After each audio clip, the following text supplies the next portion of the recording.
Basic English grammar course class 9।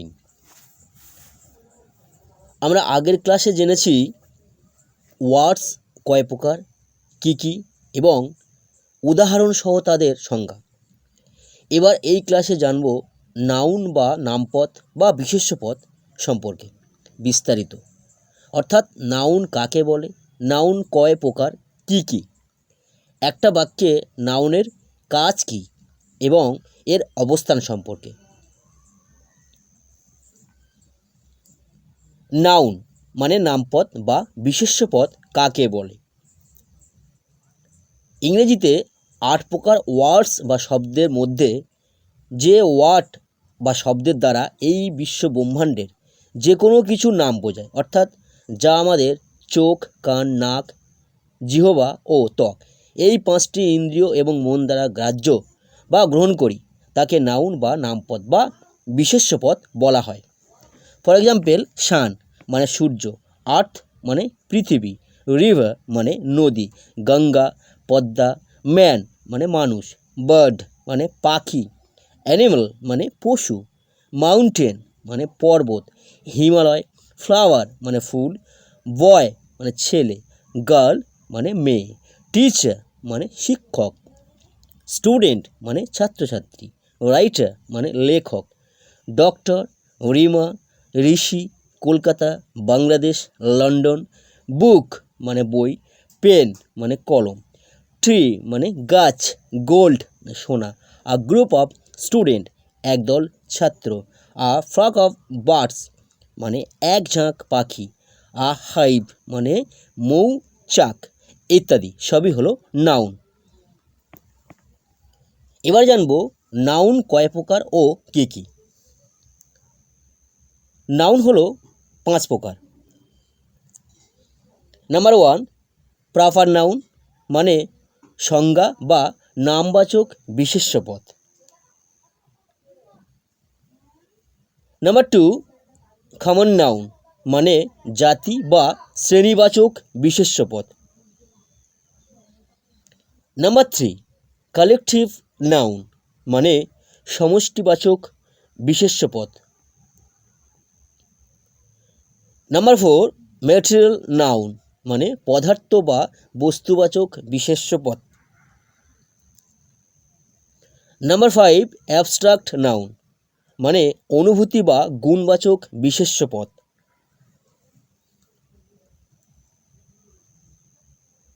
Friend, আমি প্রথমেই common noun সম্পর্কে শেখাবো, কারণ আপনি কমন নাউনটি খুব ভালো করে বুঝলে বাকি নাউন্সগুলো বুঝতে আপনার কাছে খুবই সুবিধা হবে, কারণ সমস্ত নাউন্সের সঙ্গে কমন নাউনের একটা সম্পর্ক আছে এবং সেটা কিভাবে তা আপনি ধীরে ধীরে বুঝতে পারবেন।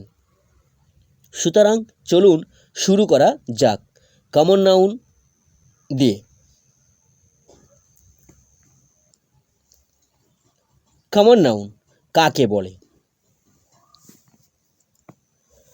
সাধারণত এই মহাবিশ্বের সমস্ত জাতি বা শ্রেণী হলো কমন নাউন, অর্থাৎ যে ওয়ার্ড বা শব্দটির দ্বারা এই মহাবিশ্বের যে কোনো শ্রেণী বা জাতিকে বোঝায় সেই ওয়ার্ড বা শব্দটিকে বলা হয় কমন নাউন।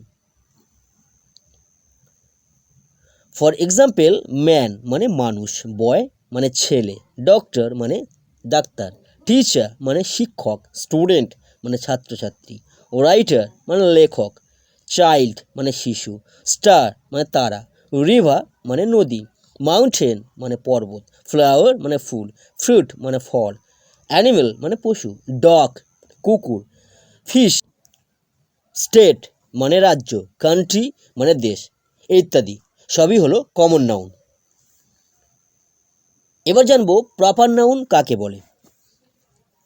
এই মহাবিশ্বের যে কোনো জাতি বা শ্রেণীর অন্তর্ভুক্ত কোনো একটা বা একজনকে যখন নির্দিষ্ট করে একটা নাম ধরে অভিহিত করা হবে, অর্থাৎ যার নির্দিষ্ট বা নিজস্ব একটা নাম থাকবে, সেটি ব্যক্তি, বস্তু, প্রাণী যাই হোক না কেন, তখন সেটিকে বলা হয় proper noun. For example, Rima, Saratchandra, Himalaya, Ganga, Padma, India, Bangladesh, Kolkata, Dhaka, চন্দ্রমল্লিকা, সান, মুন, এটসেট্রা সবই হলো প্রপার নাউন। এবার জানবো কালেকটিভ নাউন কাকে বলে। এই মহাবিশ্বের যে কোনো শ্রেণী বা জাতি যখন একসঙ্গে সমষ্টিবদ্ধ বা দলবদ্ধভাবে থাকবে, তখন সেই সমষ্টিবদ্ধ বা দলবদ্ধ জাতি বা শ্রেণীকে বলা হয় কালেকটিভ নাউন। অর্থাৎ একাধিক কমন নাউন বা ম্যাটেরিয়াল নাউন বা অ্যাবস্ট্রাক্ট নাউন যখন সমষ্টিবদ্ধ বা দলবদ্ধভাবে থাকবে, তখন তাকে বলা হয় collective noun. For example, a group of students মানে একদল ছাত্র, আ ফ্লক অফ বার্ডস মানে এক ঝাঁক পাখি, আ হাইভ মানে মৌচাক, আ গ্যাং অফ থিপস মানে একদল চোর, আ গ্যালাক্সি বা ক্লাস্টার অফ স্টার্স মানে নক্ষত্রমণ্ডলী ইত্যাদি সবই হলো কালেকটিভ নাউন। এবার জানবো ম্যাটেরিয়াল নাউন কাকে বলে। এই মহাবিশ্বের সমস্ত অচেতন বা জড়বস্তুই হলো ম্যাটেরিয়াল নাউন। অর্থাৎ এই বিশ্বে যে বস্তুর অস্তিত্ব বা আকার আছে কিন্তু প্রাণ নেই, এক স্থান থেকে অন্য স্থানে যেতে পারে না, তাকে বলা হয় ম্যাটেরিয়াল নাউন।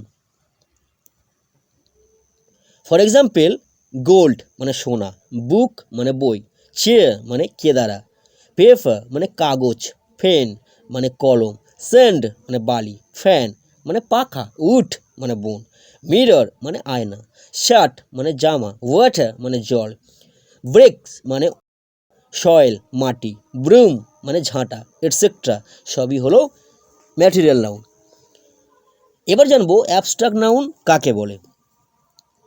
যে সকল নাউনকে চোখ দিয়ে দেখা যায় না কিন্তু বাকি চারটি ইন্দ্রিয় অর্থাৎ কান, নাক, জিভ, ত্বক ও মন দ্বারা গ্রাহ্য বা অনুভব করতে পারি, তাকে বলা হয় abstract noun. For example, honesty মানে সততা, সরো মানে দুঃখ, হট মানে গরম, সাউন্ড মানে শব্দ, এয়ার মানে বাতাস, প্লেজার মানে সুখ, পেন মানে যন্ত্রণা, ইউনিটি মানে একতা, এটসেট্রা সবই হলো abstract noun. Positions and actions of noun in a sentence, একটা বাক্যের নাউনের অবস্থান ও কাজ। নাম্বার 1, নাউন একটা বাক্যের সাবজেক্ট অর্থাৎ কর্তা হিসাবে কাজ করে। নাম্বার 2, নাউন একটা বাক্যের অবজেক্ট অর্থাৎ কর্ম হিসেবে কাজ করে। নাম্বার 3, নাউন একটা বাক্যের প্রিপোজিশনের অবজেক্ট বা কর্ম হিসাবেও কাজ করে। নাম্বার 4, নাউন একটা বাক্যের অ্যাডজেক্টিভ বা বিশেষণ পদের সাবজেক্ট এবং অবজেক্ট দুই হিসাবে কাজ করে। এছাড়াও নাউনের একাধিক ব্যবহার ও উদাহরণসহ বিস্তারিত আলোচনা করব সেন্টেন্স বা বাক্য গঠন পদ্ধতির সময়, এটা মনে রাখবেন। ফ্রেন্ডস, আশা করি ক্লাসটা আপনারা বুঝতে পেরেছেন। এই ক্লাসটা যদি আপনাদের ভালো লেগে থাকে তাহলে ভিডিওটিকে লাইক, কমেন্ট এবং শেয়ার করুন এবং পরবর্তী ক্লাসের আপডেট পেতে চ্যানেলটিকে সাবস্ক্রাইব করুন এবং সঙ্গে থাকুন। সবাই ভালো থাকুন, সুস্থ থাকুন। শুভরাত্রি।